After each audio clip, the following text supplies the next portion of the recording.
This episode of the Faith and Finance Podcast is brought to you in part by the National Christian Foundation. Do you want to simplify your year-end giving and align your giving with your values? A giving fund at the National Christian Foundation can help. For more than 4 decades, thousands of generous Christians have used their giving fund, also known as a donor-advised fund, to help mobilize more than $21 billion for 90,000 churches and charities. With a giving fund, you can contribute cash or appreciated assets like stock, real estate, or an interest in your business. Then you can take your time to pray and decide where to give. Open a giving fund online in just minutes and start giving with purpose. To learn more or open a fund, visit faithfi.com/NCF. That's faithfi.com/NCF.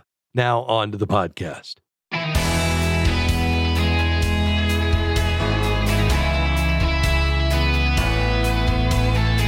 Yours, Lord, is the greatness and the power and the glory and the majesty and the splendor.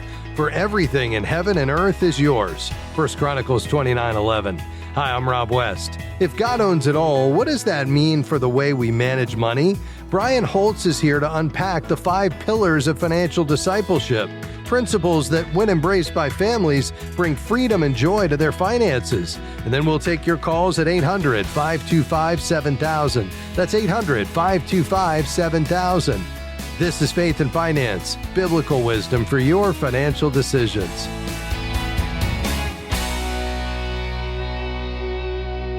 Brian Holtz serves as the CEO of Compass Financial Ministry and is the author of Financial Discipleship for Families. Brian, as always, great to have you back with us. Thanks, Rob. It's great to be with you again. Brian, I want to dive right in. Let's begin with the first pillar of financial discipleship, and that is clearly ownership. It's that verse we started with today. What does it truly mean to acknowledge that God owns everything? Absolutely, Rob. Scripture is clear on this. God made it all, and he continues to own it all. We see it in Psalm 24:1, Haggai 2:8, 1 Chronicles 29:11, just to name a few, but we could go on. And this is that mindset shift from mine to his, as we recognize his role as owner and our role as manager or steward. And the clarity that this brings is a double-edged sword. It's a relief to know that I don't have to do it all, but it's also challenging to know that I don't get to do it all. Yes, I think that's right. It brings both hope and humility to the equation when we understand God's ownership. All right, the second pillar is just as important, and it's surrender. What does that look like to put into practice in everyday life? Luke 14:33 makes it very clear that we have to yield everything back to God in our hearts, not just our heads. It's not good enough to just know God as the owner. It means that we actually have to surrender to him. And this includes trusting God's plan over our own, not just in our giving decisions, but also in our saving and spending. Well, I think that's exactly right. And that leads to the third pillar, which is this idea of choice. We can only serve one master, God or money. And right after that comes multiplication. Talk about how these two principles connect with one another. Yeah, we all know this verse, Matthew 6:24, where we're presented the choice with we have to choose God or money, one or the other, not both. In every spending, saving, giving decision, it shows who we serve. And choosing God means aligning our daily habits with his word, even when it's difficult. If Isaiah was right that God's ways are different than ours, but also much better than ours, we have to choose God over money even when it doesn't make sense. And one of those choices is the choice of multiplication. The parable of the talents teaches us that one of those tough choices we have to make is whether we keep what we've learned to ourselves or do we share it with others to grow God's kingdom. Yeah, that's exactly right. And clearly we are to be multiplying to create disciples. And part of that has to do with financial stewardship. All right, well, the fifth and final pillar is eternal focus. And this is so central to living out a biblical worldview. But Brian, how does viewing life through that biblical lens change things? Well, we see in Matthew 6:19 through 21, Jesus encourages us to store up treasures in heaven, not on earth. But the treasure Jesus is talking about isn't money or gold or stuff. It's a relationship with him. We've got to keep our eyes on the eternal prize and not get distracted by the temporary stuff all around us. Mm.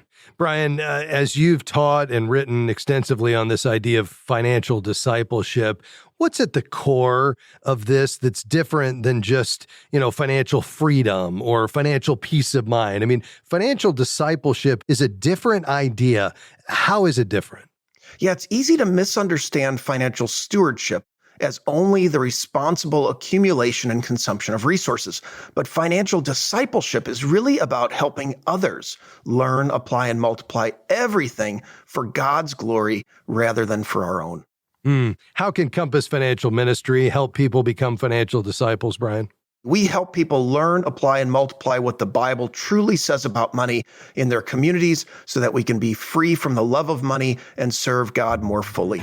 Well, and you're doing a great job at it. It's an honor to partner with you, Brian. I'm so thankful for your time today as well. Thanks for stopping by. Thank you, Rob. Our guest today has been Brian Holtz, CEO of Compass Financial Ministry. To learn more and get your copy of his book, Financial Discipleship for Families, head to compassfinancialministry.org. All right, back with your questions after this, 800-525-7000. I'm Rob West, and we're just getting started. Don't go anywhere.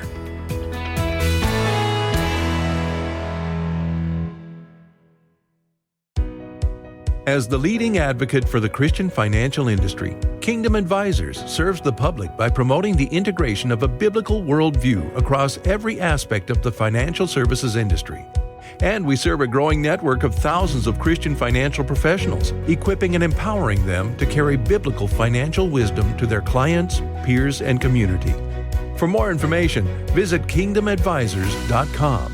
That's kingdomadvisors.com. Millions of children throughout the world lack one simple item: shoes. This month, Faith Fi and Buckner Shoes for Orphan Souls are partnering with you to provide hope to 1,000 children in need throughout the world by providing new shoes and socks, critical care, and the love of Jesus in some of the most vulnerable places. Visit GiveShoesToday.org to learn how you can impact the lives of these children. That's GiveShoesToday.org.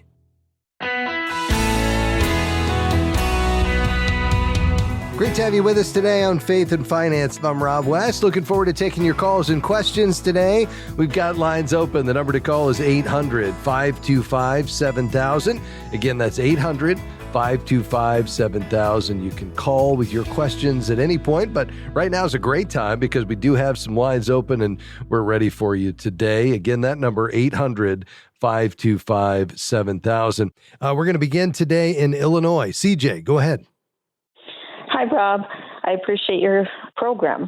Thank you. I am getting ready to receive some money from a relative trust, and I was thinking about putting it into a high-yield money market for several reasons, but I don't know how to find one, and I don't know whether to look online and then how to know what those banks. I've never heard of any of those banks to know what they are about.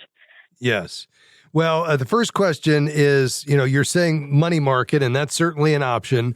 There's also high yield savings. So essentially a high yield savings account is offered by a bank or a credit union. It would be often either privately insured or FDIC or NCUA, meaning your money's guaranteed or backed up to $250,000 per deposit or per bank. The bank then sets the interest rate, which can change at any time. Your money is very liquid and very safe. I think the key is, and what you're probably describing is an online bank where often we haven't heard of the names quite as readily, but they take the savings of not having the brick and mortar operations and pass it back on in the form of higher yields. Then there's a money market account, or a money market fund. Two entirely different things. Yeah, I don't want to do a fund. I want to just have it fairly liquid for a while. Okay, yeah. So a money market account is a bank deposit product like a savings account, but often it comes with check writing privileges. Again, FDIC insured and, high yield. So if you're looking for a bank or a credit union, if you want an offering that aligns with your values, you could start with the Christian Community Credit Union. They're about to merge with Adelphi. They're the biggest in the country, and they really are for believers, and a portion of every dollar goes to Fund Christian Ministries. They're paying now 5% on the first $5,000. It drops a little bit after that. And then there's a bonus available for FaithFi listeners. You can learn more at faithfi.com/banking. If really you're just wanting to look for the highest yield, the other option is to go to bankrate.com. If you click on high yield savings, you'll see the very best offering right now is about 4.25%. And you'll see plenty of those, with 5-star ratings. And if you found something with FDIC insurance that was 4.5 to 5 stars rating, I would feel comfortable with that because you got the backing of the FDIC or something similar. You'd get a nice yield. And what you'd probably do is open that online account and then link it back to your brick and mortar checking account. And then you could just move money electronically. But I would say Bankrate is a good option there. Or if you want a Christian solution, again, faithfi.com/banking. But is that helpful? It is very helpful. Thank you. Because I get so confused. Everybody calls these accounts something different, and yet some of them mean the same and some of them don't. I just need clarification. So the other option is you could look at a money market, which if you're one of the big brokerage firms, they're paying around 4 to 4.25 as well, like a Fidelity or Schwab. But if you really wanted at a bank, I would say, those options I gave you would get you pointed in the right direction. Now that interest rate is going to come down over time as interest rates fall, but it would give you something safe and liquid, and on 30,000, let's say you get 4% over the next year, that's $1,200. And that's not insignificant. So I think hopefully that'll get you pointed in the right direction. Thanks for your call today, CJ, and your kind remarks about the program. Tampa Bay is where we're headed next. Christina, go right ahead. Hello, how are you, Rob? Thanks for taking my great. call. Absolutely. Thank you. So my question today is, I'm probably on the opposite spectrum from a lot of people that call you. I'm 47. I just started my career after being a stay-at-home mom. That was my number one job, and I'm grateful to God that I was able to do that. Got my dream job, went back to school, got my bachelor's degree. I'm making okay money. They offer at my job, they offer a 403B for retirement. I don't have any retirement, never have had retirement because I didn't have a career, didn't have a job. My question is this. They will start matching 3%. They have two options. One is like a pre-tax and the other one is a Roth. I think that's post-tax. They will match up to 3% after 1 year. Should I start putting money into that right now, or should I wait until they start matching? I'm not sure what to do, and I'm not exactly sure how much I should start putting in that account. We're still trying to get out of debt and stuff and catch up.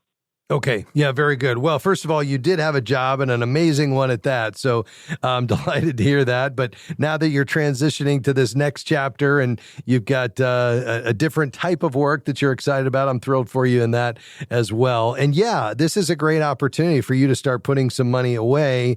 I'm not terribly concerned about the fact that there's not matching for the first year, especially with it sounds like your company gives you the option of a Roth 403B. That's great. That means you can put in the after-tax money, and then it'll grow tax-free, and then you'll get that bonus, that kicker in 12 months where they're going to start to match it. But I think the key for you right now is to get something going into retirement savings. And, the Roth 401k is a great option, and you have a lot more room to put in more money, than you do with the IRA. And you wouldn't get any matching on that either. So you might as well just keep it in the 403B. I think the only question is, based on what you said right there at the tail end, if you have high interest consumer debt, I would wait until that's paid off before you start putting money into the 403B, because that's probably at a much higher interest rate than you would expect to earn reasonably on this 403B account. So what type of debt are you all still working on? Is it credit cards or something else? Yeah, we have credit card debt. We still have our mortgage, and we have some used cars. We didn't want to buy brand new after dealing with some stuff and having just really bad luck with deals. We have very small, car payments with lower. They're not super low, but our balances are not extraordinarily high like they would be with a brand new car. So the goal is to try to pay those off and get out of some of that debt. And then, of course, the credit card debt. It's not astronomical, but it's enough where we probably should pay that stuff off first. Yeah, I would totally agree with that. Not necessarily the cars. I mean, if you have a conviction about that, go ahead. But a lot of times, as long as you didn't buy too much car, and it sounds like you guys were really thoughtful about what you did there, I just work that into your spending plan, and I would take advantage of this opportunity to get that compounding working for you in that 403B. But I would prioritize the credit card debt first, because if that's at an interest rate north of 20%, we want to get rid of that as quickly as we can. So if you delaying the 403B contributions means you can get out from under that credit card debt quicker, great, let's do it. The second thing is I'd love for you to have at least 1 month's worth of emergency funds in there before you start the 403B. And then let's start the 403B contributions, so long as you've got at least something going into that emergency fund every month. So even if it's slow, we're getting on our way to the 3 to 6 months expenses you really want. Ultimately, I'd love for you to be putting 10 to 15% of your pay in that 403B. But if you need to delay that because you're still working on the credit cards or because you're still working on the emergency fund, then that's fine. But as soon as you can, I'd get that money going in the 403B even before the matching kicks in. Awesome. Thank you so much, Rob. I appreciate it. Absolutely. Thanks for your call today. If you'd like to call, the number is 800-525-7000. A short break and then back with much more after this. Stay with us.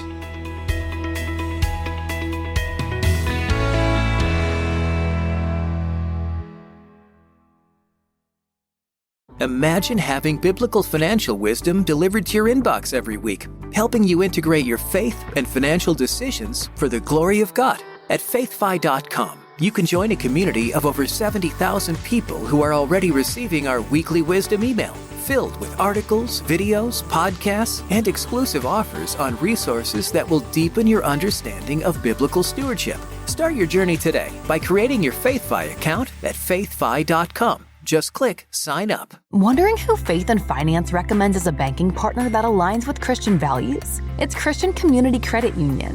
When you open a high-yield checking, savings, or Visa cashback card, you'll help advance the gospel when making everyday transactions. Visit faithfi.com/banking and use code FAITHFI when you sign up. That's faithfi.com/banking with code FAITHFI. Membership eligibility required. Each account is insured up to $250,000. This institution is not federally insured.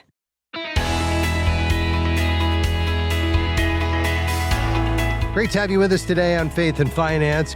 All right, let's head back to the phones as we round out the broadcast today to Chicago Heights, Illinois. Hi, Nina. How can I help you? Hi, Rob. How are you? I'm doing great. Thanks for your call. Good. I just had a quick question. So I'm a newlywed, and we're expecting our first child, and we have been looking to do the whole house hunting situation. I just wanted your opinion on what would you recommend, either a mortgage broker or going through like a bank? Yeah, it's a good question. I mean, I like using a mortgage broker. You could also compare what you're getting from a mortgage broker to some of just the online tools. You could also check with your local bank. I think the big mistake people make, Nina, is they just get one quote from one lender and take it.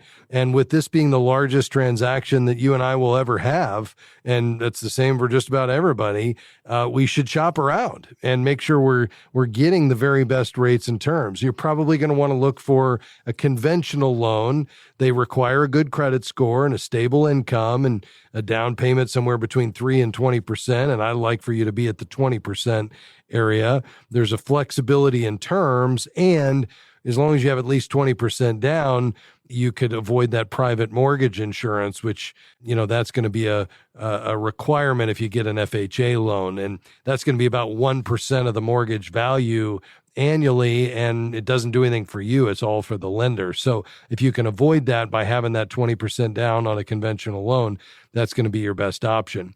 So to answer your question, though, I would seek out a mortgage broker, but you could also go, online or check with your bank. You may also want to check with our friends at Movement Mortgage. They're a nationwide lender. They're an underwriter of this program, and they're believers and really are focused on not only serving God's people with wonderful loans, but building the kingdom at the same time. You can learn more on that at movement.com/faith. But is that helpful to you? Yeah, wow, that really helped a lot. Yeah, so you do recommend shopping around, though, because we've gone through like one mortgage broker. He did like a soft pull. We weren't ready to do a hard pull yet just because, I don't know, that he's persuading us to just go with him. He's the best one we can get, but, there are a lot of other options out there. So maybe we'll look more into that. Conventional is what we were leaning towards as well. So that's probably better for us rather than the FHA. And then one more question. We need help with like budgeting. Like, is there any advice or wisdom you can give us through just like starting, obviously, having a baby and, all that stuff. Yeah. It all comes with budgeting, and with this economy, it's obviously crazy. Sure. Yeah, I certainly can. I think a starting point would be to download the FaithFi app.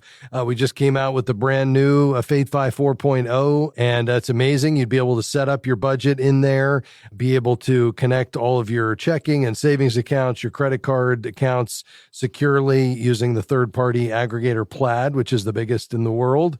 And you could use the envelope system, but in a really beautiful, simple interface on your smartphone. You and your husband would both have logins, so you could see at any point what's left in each of your envelopes so you can stay on budget. And I'd be happy to give you a 6-month pro subscription just as our thank you for being on the program today. My wife, Julie, and I use it. We're in our FaithFi app every day. And here's the key is that once you take the time to set up your budget and then you connect all of your accounts, then all your transactions flow in automatically. And so at any point in the month, you see what's left in each of your envelopes just by opening the smartphone. You can say, hey, honey, we've only got, a little bit left in the eating out. I guess we're, eating at home tonight. Or, you know what, our gift category is getting a little lean. Maybe we need to wait until next month or, whatever it is. But having the real-time information, I think, is really key, Nina, in terms of you not waiting until the end of the month to look back and see where you went over, but actually making course corrections along the way.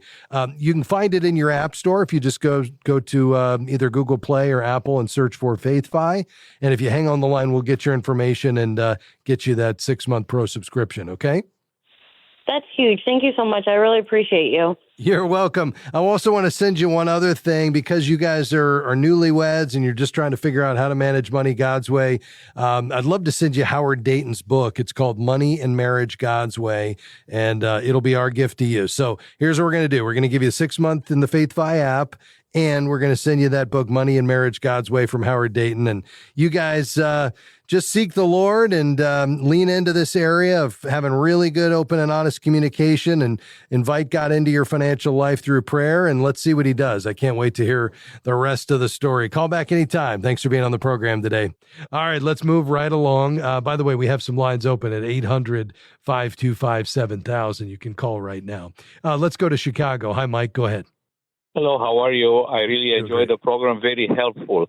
Thank you. Quick question. So on my 401, the traditional 401, I can actually view the amount that it's being recorded as a Roth account, and I do have a certain amount of money there. I wonder if that part of the 401 account I can get out as soon as I retire, which is going to be in a few months probably. And do I have to pay taxes for that or not? Since I think that's paid already. As long as that's been open at least 5 years and you're over 59 and a half, you can pull out the contributions and the gains without any taxes on a Roth 401k. Oh, that's fantastic. Yeah. Very helpful. Thank you so much. Okay, no problem. We appreciate your call. Anything else I can help you with? That was a quick one. No, that will do. Thank you. Appreciate it very much. Okay, have a nice one. Really enjoy your program. Bye-bye. Absolutely. Thank you very much. I appreciate that. We're getting close to the end. Ken's been waiting patiently in Virginia. Ken, how can I help you? Yes, sir. Thank you for taking my call. I bought a RV and a camping spot 5 years ago in 2020. Yeah. And now my wife is not doing well, so we had to sell it last week. And when I went to do the closing, the lady at the title agency gave me a 1099, and I didn't quite understand what I needed to do. I sold it for $40,000, and like I said, I bought it for $30,000. Got it. Yeah. So it's a capital asset. The property, the land, and the RV used personally as a capital asset. Since it wasn't a primary residence, there's no exclusion. And so that's going to be a capital gain, and you're simple explanation there of $13,000. It may be slightly lower than that if you have some expenses to put against it. But if you owned it more than a year, it'd be a long-term capital gain, which would be either 0, 15, or 20%. And then because of the 1099-S, the IRS is going to expect to see it on the return. And so you'll report that sale, and I would get a CPA to help you with that if you haven't done that before. But you will have to pay some capital gain. That is long-term capital gain more than a year. I hope that helps, Ken. We appreciate your call today. Well, folks, that's going to do it for us. We covered a lot of ground today. Really appreciate you being along with us. Hey, if we can do anything to serve you, don't hesitate to reach out at faithfi.com. You can download the app. And while you're there, if you'd like to support our work, we'd certainly be grateful as a listener-supported ministry. Just click Give. Thank you to Dan, Amy, Chris, Peter, and Taylor. We'll see you next time. Bye-bye. Faith and Finance is provided by FaithFi and listeners like you.